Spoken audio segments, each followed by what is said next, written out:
吃豆腐呢，还是要老家这种山泉水豆腐比较好吃，豆香味特别浓郁。我们先来把豆腐切成2块，然后我们来起锅烧油，油稍微多一点，把豆腐放进来炸。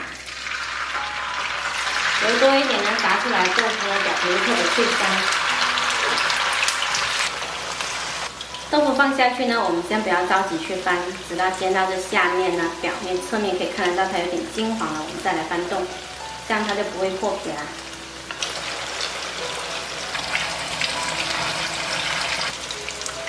炸到表面金黄，我们给它转到砂锅，然后我们锅里留一点底油，把蒜片炒香。炒香了之后加入肉末，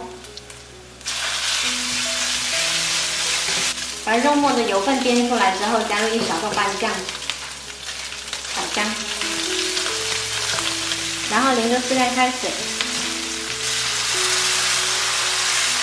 煮开之后，我们再来调一下味，加入生抽、少许蚝油、一点点白糖，再来少许胡椒粉增香。再次煮开了之后呢，把它倒到砂锅里。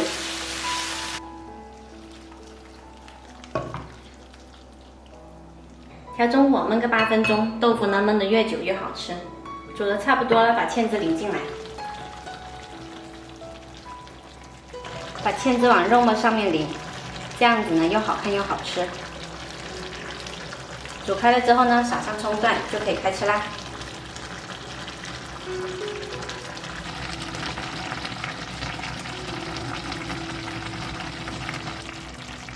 这款肉末豆腐包呢，吃起来香辣入味，特别下饭。喜欢的朋友可以试一下。